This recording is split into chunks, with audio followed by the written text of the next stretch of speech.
दोस्तों, target with PS Parihar channel में आपका स्वागत है। सुबह की इस वीडियो में ऐसी सूचनाएं होती हैं जो विभिन्न समाचार पत्रों पर छाई हुई होती हैं और विद्यार्थियों के लिए आवश्यक होती हैं। तो आइए शुरू करते हैं और देख लेते हैं कि आज के समाचार पत्रों में ऐसी कौन कौन सी सूचनाएं हैं। तो वीडियो को जल्दी से लाइक कर दें, शेयर कर दें।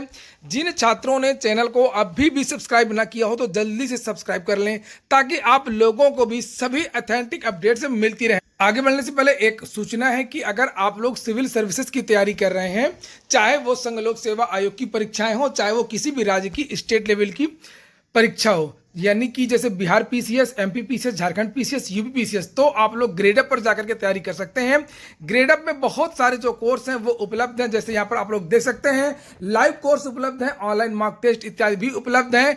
और अगर आप लोग डेमो क्लासेस देखना चाहते हैं तो उसकी जो लिंक है मैं डिस्क्रिप्शन में दे दूंगा, वहां पर जाकर के आप लोग लाइव डेमो भी देख सकते हैं। चलिए शुरू करते हैं आज की सूचना को। सबसे पहली सूचना है उत्तर प्रदेश लोक सेवा आयोग की। उत्तर प्रदेश लोक सेवा आयोग इस समय बिल्कुल रॉकेट की स्पीड से काम कर रहा है। लगातार परिणाम जारी हो रहे हैं, लगातार नियुक्ति पत्र वितरित किए जा रहे हैं और बहुत सारी जो परीक्षाएं वो भी हो चुकी हैं। अगली सूचना है कि यूपी पीसीएस ने यानी कि उत्तर प्रदेश लोक सेवा आयोग ने साक्षात्कार का पूरा शेड्यूल जारी कर दिया है और ये बता दिया है कि 8 दिन के अंदर पूरे साक्षात्कार हो जाएंगे और बहुत जल्द इन विद्यार्थियों का फाइनल परिणाम भी जारी कर दिया जाएगा। ये देखिए यहाँ पर लिखा है कि 8 दिन में पूरा हो जाएगा पीसीएस का इंटरव्यू। 15 अप्रैल तक अंतिम चयन परिणाम आने के आसार। पीसीएस 2020 के साक्षात्कार का विस्तृत कार्यक्रम जारी। अभी कुछ दिनों एक और पीसीएस की जो भर्ती है वो पूरी हुई है और अब ये भर्ती भी इसी महीने पूरी हो जाएगी। लिखा है पीसीएस 2020 का इंटरव्यू 8 दिनों में पूरा होगा और अप्रैल के मध्य तक परीक्षा का अंतिम चयन परिणाम जारी होने के पूरे आसार हैं।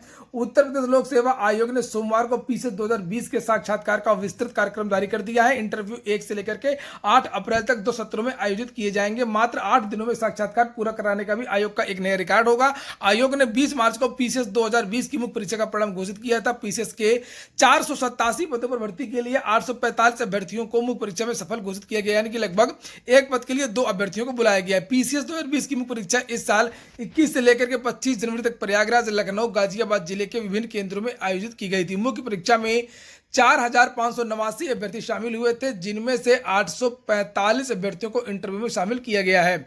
तो यही सब उत्तर प्रदेश लोक सेवा आयोग की बहुत सारी जो सूचनाएं यहाँ पर छपी हुई हैं और आगे लिखा हुआ है कि जो ये साक्षात्कार है वो छुट्टी के दिन भी होगा। ये देखिए नीचे लिखा है कि आयोग के सचिव जगदीश ने बताया कि इंटरव्यू 1 से लेकर के 8 अप्रैल तक 2 सत्रों में लगातार आयोजित किए जाएंगे। छुट्टी के दिन में भी साक्षात्कार होगा। और अगली सूचना है एलटी ग्रेड शिक्षक भर्ती की। लिखा है निदेशालय और आयोग के बीच घनचक्कर बने अभ्यर्थी। बात हो रही है हिंदी और सामाजिक विज्ञान के अभ्यर्थियों की। इनकी नियुक्ति नहीं हो पा रही है। आयोग सॉफ्ट कॉपी भेज नहीं रहा है, रोज रोज आश्वासन देता है और फिर से कल केवल आश्वासन ही मिला, सॉफ्ट कॉपी नहीं मिली है। यहाँ पर लिखा है कि एलटी ग्रेड हिंदी एवं सामाजिक विषय के चयनित अभ्यर्थी माध्यमिक शिक्षा निदेशालय और उत्तर प्रदेश लोक सेवा आयोग के बीच घन चक्कर बने हुए हैं। नियुक्ति के लिए भटक रहे अभ्यर्थी सोमवार को भी आयोग और निदेशालय पहुंचे। आयोग से आश्वासन मिला कि 23 मार्च की शाम तक चयनितों के विवरण संबंधित सॉफ्ट कॉपी निदेशालय को भेज दी जाएगी। निदेशालय की ओर से अभ्यर्थियों को बताया गया कि सॉफ्ट कॉपी मिलने के 48 घंटे के भीतर ऑनलाइन काउंसलिंग के लिए पोर्टल खोल दिया जाएगा। एलटी ग्रेड हिंदी के चयनित तकरीबन 900 अभ्यर्थियों और सामाजिक विज्ञान पुरुष वर्ग में 737 अभ्यर्थियों की जो नियुक्ति है वो फंसी हुई है और कल विद्यार्थियों ने पूरे दिन धरना प्रदर्शन किया। लेकिन करना उसको एक है, सरकार किसी की भी हो, ध्यान दीजिएगा इस बात को हमेशा, सरकार किसी की भी हो, बेरोजगारों का कभी नहीं होता, इसको ध्यान रखिएगा, चाहे वो किसी की हो। हम तो लगातार संघर्ष करके देख रहे हैं, सरकार कभी भी बेरोजगारों की नहीं हो सकती। बेरोजगार का हो सकता है, अगर थोड़ा सा धैर्य और संयम रखे तो बेरोजगार की मदद कर सकता है। सरकार की पॉलिसी क्या है, सारी भर्तियों को एक मुहाने पे लाके पटकिए, ठीक है। एक व्यक्ति 3 जगह नौकरी पाएगा, ठीक है, करेगा एक जगह। एक व्यक्ति जो है टकटकी लगाए बैठा है, उसको नौकरी नहीं मिली। तो जैसा कि प्रतियोगी छात्र मोर्चा के नवनियुक्त अध्यक्ष जो हैं यूपी की खान, जिन्हें आप लोग सुन रहे थे, जो बता रहे हैं कि रोजगारों की कोई भी सरकार नहीं है, कोई भी पार्टी नहीं है, ये बात बिल्कुल सही है। खूब हम लोगों ने देखा है, बसपा का भी कार्यकाल देखा है, सपा का भी कार्यकाल देखा है और जितनी भी सरकारें हैं सभी का कार्यकाल देखा है और किसी ने भी विद्यार्थियों के लिए कोई भी ठोस कदम किसी भी सरकार ने नहीं उठाए। ना ही किसी की सरकार में भ्रष्टाचार रुका है और ना ही छात्र हितों के लिए कोई बड़े प्रयास किए गए हैं। और शायद यही कारण है कि विद्यार्थी कभी, जैसे आप लोग सामने देख रहे हैं कि लोक सेवा आयोग में घूमते रहते हैं तो कभी हाई कोर्ट के बाहर घूमते रहते हैं। आगे बढ़ने से पहले एक बात और हम लोग चर्चा कर लें कि आज है 23 मार्च और आज है शहीदी दिवस। आज के दिन ही भगत सिंह, बटुकेश्वर दत्त और राजगुरु शहीद हुए थे 23 मार्च 1931 को। हालांकि फांसी देने की जो तारीख है वो 24 तारीख तक की गई थी, लेकिन एक दिन पहले ही अंग्रेज़ों ने इनको फांसी दे दी। सेंट्रल असेंबली में इन्होंने अपनी गिरफ्तारी दी थी और वहाँ पर जो बम कांड हुआ था उसकी वजह से इनकी गिरफ्तारी हुई थी और बाद में जो 2 साल बाद इनको जो है फांसी दे दी गई थी और लाहौर षड्यंत्र केस खुल गया था और लाहौर षड्यंत्र केस की वजह से इनको फांसी हुई थी। एक बात आपको और बता दें कि जो भगत सिंह हैं वो काफ़ी बड़े विचारक थे और ये कई सारी भाषाओं के भी जानकार थे, बांग्ला, पंजाबी, उर्दू।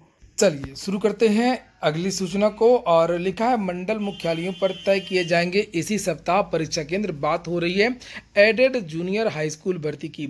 लिखा है 2 श्रेणी के 1894 पदों के लिए 3,36,000 से अधिक दावेदार। प्रदेश के 3,049 अशासकीय सहायता प्राप्त एडेड जूनियर हाई स्कूलों में प्रधानाध्यापकों व सहायक अध्यापकों की भर्ती के लिए आवेदन पूरे हो चुके हैं। लिखित परीक्षा की तैयारियां तेज हो गई हैं। इसी सप्ताह मंडल स्तर पर परीक्षा केंद्रों का निर्धारण हो जाएगा और होली के अवकाश के पहले केंद्रों की सूची परीक्षा संस्था को भेजे जाने के निर्देश हैं। परीक्षा संस्था ने आवेदकों की अंतिम संख्या 3,36,000 घोषित कर दी है और जूनियर विद्यालयों की शिक्षक भर्ती के लिए 3,62,000 अभ्यर्थियों ने पंजीकरण कराया था, जिसमें से 3,36,942 अभ्यर्थियों ने शनिवार तक आवेदन किया है और इसकी जो तैयारियां हैं वो बहुत तेजी से चल रही हैं। वहीं पर लिखा हुआ है कि 25 मार्च को केंद्र तय करने के लिए बैठक होगी और वहीं पर 27 मार्च तक मंडल मुख्यालयों से केंद्रों की सूची परीक्षा संस्था को भेज दी जाएगी। अगले सप्ताह परीक्षा संस्था केंद्रों की सूची NIC को भेज देगी ताकि प्रवेश पत्र निर्गत किया जा सके। अगली सूचना है वंचित अभ्यर्थियों ने तिथि बढ़ाने की मांग की। बात हो रही है SSC MTS की। लिखा SSC ने 21 मार्च तक की थी MTS आवेदन की अंतिम तिथि और नीचे लिखा है कि SSC की ओर से मल्टीटास्किंग स्टाफ परीक्षा 2020 के लिए अंतिम तिथि बीत जाने के बाद बड़ी संख्या में अभ्यर्थी आवेदन से वंचित रह गए। आयोग की ओर से MTS परीक्षा के लिए आवेदन की अंतिम तिथि 21 मार्च तक थी। आवेदन शुल्क जमा करने की तिथि 23 मार्च है और अभ्यर्थियों ने आयोग के अध्यक्ष से MTS के लिए ऑनलाइन आवेदन की अंतिम तिथि आगे बढ़ाने की मांग की है। MTS 2020 के लिए ऑनलाइन आवेदन की शुरुआत 5 फरवरी को हुई थी। अभ्यर्थियों का कहना है कि आवेदन के अंतिम दिन आवेदन सबमिट करते समय तकनीकी समस्याओं के चलते इसे पूरा नहीं किया जा सका है। अभ्यर्थियों का मानना है कि SSC की वेबसाइट ssc.nic.in के नहीं खुलने और वेबसाइट खुली भी तो रजिस्ट्रेशन पेज नहीं खुलने की समस्या से इन विद्यार्थियों को परेशान होना पड़ा है और इसलिए इसकी जो तारीख है वो बढ़ाई जाए। वहीं पर अगली सूचना भी SSC की ही है। लिखा है जूनियर इंजीनियर परीक्षा शुरू हो चुकी है और 43% उपस्थिति रही है। कर्मचारी चयन आयोग की ओर से सोमवार को जूनियर इंजीनियर परीक्षा 2020 शुरू हो गई। परीक्षा के पहले दिन सिविल इंजीनियर के अभ्यर्थियों की परीक्षा हुई और SSC मध्य क्षेत्र के पंजीकृत कुल 40,725 अभ्यर्थियों में से नीचे यहाँ पर लिखा हुआ है कि 17,389 अर्थात 42% अभ्यर्थियों की उपस्थिति रही। इसके बाद में अगली सूचना है कि नई शिक्षा नीति लागू लेकिन नई भर्ती नहीं। वास्तव में सरकार दावे तो बड़े बड़े करती है, लेकिन चाहे विश्वविद्यालय हों, चाहे वो उच्चतर के विद्यालय हों या प्राथमिक के विद्यालय हों या माध्यमिक के विद्यालय हों, सभी विद्यालयों में शिक्षकों की भारी कमी है और किस तरीके से नई शिक्षा नीति को ये अपनाएंगी। देखिए यहाँ पर लिखा हुआ है कि राष्ट्रीय शिक्षा नीति आने के बाद देश भर के उच्च शिक्षण संस्थानों को नालंदा और तक्षशिला जैसी प्रतिष्ठा दिलाने की बातें तो हो रही हैं, लेकिन जब उच्च शिक्षण संस्थानों में पढ़ाने के लिए शिक्षक ही नहीं होंगे तो यह मुकाम कैसे हासिल हो पाएगा। स्थिति कुछ ऐसी ही है। देश भर के उच्च शिक्षण संस्थानों में पर्याप्त शिक्षक ही नहीं है। यह कमी भी कोई 100-200 की नहीं है, बल्कि अकेले केंद्रीय उच्च शिक्षण संस्थानों में ही कम से कम 14,000 से ज़्यादा पद रिक्त हैं। इनमें सबसे खराब स्थिति केंद्रीय विश्वविद्यालयों की है। जहां पर फिलहाल शिक्षकों के 6000 से ज़्यादा पद खाली हैं। IIT, NIT, IIM का भी कुछ ऐसा ही हाल है। तो यहाँ पर यही सब बातें लिखी हुई हैं कि राष्ट्रीय शिक्षा नीति को लागू करने के दावे किए जा रहे हैं, और लेकिन इन संस्थानों में लगभग 70% जो पद हैं वो रिक्त हैं। ये देखिए, ये हिंदुस्तान समाचार पत्र है और इसमें लिखा, इलाहाबाद विश्वविद्यालय विज्ञान के 4 विभागों में शिक्षकों के 76% पद रिक्त हैं। विश्वविद्यालय एवं महाविद्यालय उच्च शिक्षा के केंद्र होते हैं और किसी भी संस्थान की शैक्षिक गुणवत्ता उसकी इमारत, खूबसूरती, रंग रोगन और भौतिक चमक दमक से नहीं बल्कि वहाँ के शिक्षकों, फैकल्टी और छात्रों से निर्धारित होती है। लेकिन जब संस्थान में नियमित शिक्षकों का अकाल हो और औसतन 76% से अधिक पद रिक्त हों तो शैक्षिक गुणवत्ता की हालत समझी जा सकती है। पूरब का ऑक्सफोर्ड कहे जाने वाले इलाहाबाद विश्वविद्यालय के हालात कुछ ऐसे ही हैं। विश्वविद्यालय के विज्ञान संकाय के 4 अहम विभाग फिजिक्स, केमिस्ट्री, बायो और मैथ्स में प्रोफेसर सहित शिक्षकों के 76% पद रिक्त हैं। नीचे लिखा, जबकि 24% नियमित शिक्षकों के जिम्मे शिक्षण कार्य संचालित हो रहा है। भौतिक विज्ञान विभाग में कैडर के एक ही प्रोफेसर हैं, बाकी प्रोफेसर के पदों पर कैरियर एडवांसमेंट स्कीम के तहत प्रोन्नत किए गए हैं। तो ये हाल है इलाहाबाद विश्वविद्यालय का, और इसी तरीके का जो हाल है वो देश के अन्य विश्वविद्यालयों का भी है। वहीं पर और भी में अगली सूचना है कि टीजीटी पीजीटी परीक्षा तिथि घोषित करने की मांग तेज हो गई है और तदर्थ शिक्षकों के पदों को भी जोड़ने की मांग तेज हो गई है।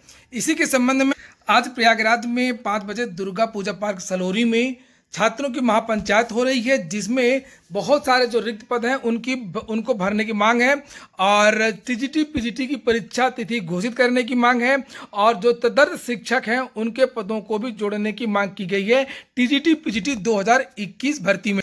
अगली सूचना है, यूपी में स्कूल कल से 31 तक बंद कर दिए गए हैं। 24 तारीख से लेकर के 31 तारीख तक मुख्यमंत्री योगी आदित्यनाथ ने होली सहित अन्य त्योहारों, पंचायत चुनाव और देश के विभिन्न राज्यों में कोविड-19 के संक्रमण के मद्देनजर प्रदेश में विशेष सतर्कता और सावधानी बरतने के निर्देश दिए हैं और जो प्राथमिक विद्यालय हैं वो 31 तारीख तक बंद करने की घोषणा कर दी गई है। राष्ट्रीय फिल्म पुरस्कारों का ऐलान कर दिया गया है। सुशांत राजपूत की छिछोरे सर्वश्रेष्ठ हिंदी फिल्म बनी है।